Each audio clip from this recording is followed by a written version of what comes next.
Hi hello' নমস্কাৰ welcome to my YouTube channel. অসমত আকৌ জন্ম হৈছে শক্তিমান।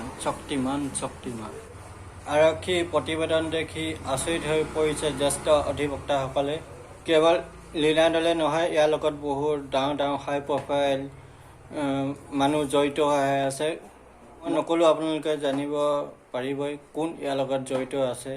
লীনা দলে মূৰৰ ওপৰত আশীৰ্বাদ আছে। ইমান শক্তিমান কেনেকৈ হ'ব পাৰিছে যে আৰক্ষী প্ৰতিবেদনত এই নামটো অন্তৰ্ভুক্ত নহ'ল। অকল লীনা দলে নহয়, ইয়াৰ লগত বহুকেইজন আৰক্ষী বিষয়া জড়িত হৈ আছে।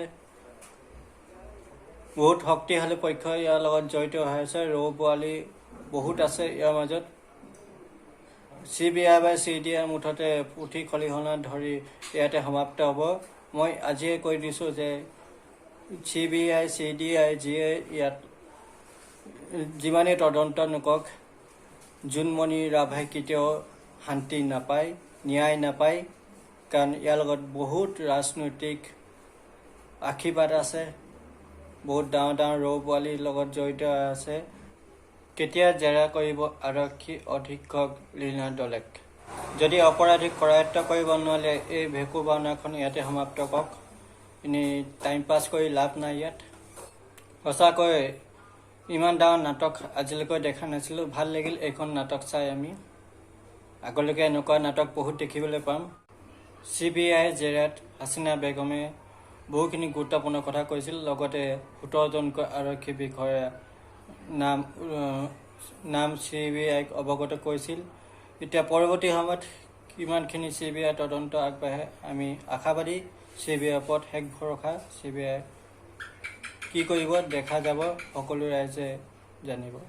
প্ৰথমবাৰৰ কাৰণে লীনা দলে কেমেৰাৰ সন্মুখত আহিছে, কিন্তু এজনো সাংবাদিকৰ ইমান সাহস নাই নে লীনা দলক জোনমণি কেছটো সন্দৰ্ভত এষাৰো কথা ক'ব নোৱাৰিলে। সঁচাকৈ দুখ লাগিছে। আজি কোনোবা এজন সাংবাদিকে এই কথাটো সুধিব লাগিছিলে, লীনা দলে কেতিয়ালৈকেও CDI বা CBI জেৰা চলোৱা নে চৰকাৰে ইয়াক মেনেজ কৰিলে, নে CBI চৰকাৰৰ হাতত বিক্ৰী গ'ল। কিন্তু আমি ভবা নাছিলোঁ CBI বা CDI এনেকুৱা এটা হ'ব।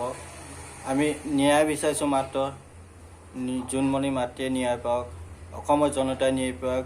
CBIৰ প্ৰতি এই কেছটো যদি ছল্ভ কৰিব নোৱাৰে, তেতিয়াহ'লে অসমৰ জনতাই CBIৰ ওপৰত আস্থা হেৰুৱাই যাব। ডাঙৰ নেতা বিষয়া জড়িত হৈ আছে নে ভয় খাইছে চৰকাৰে?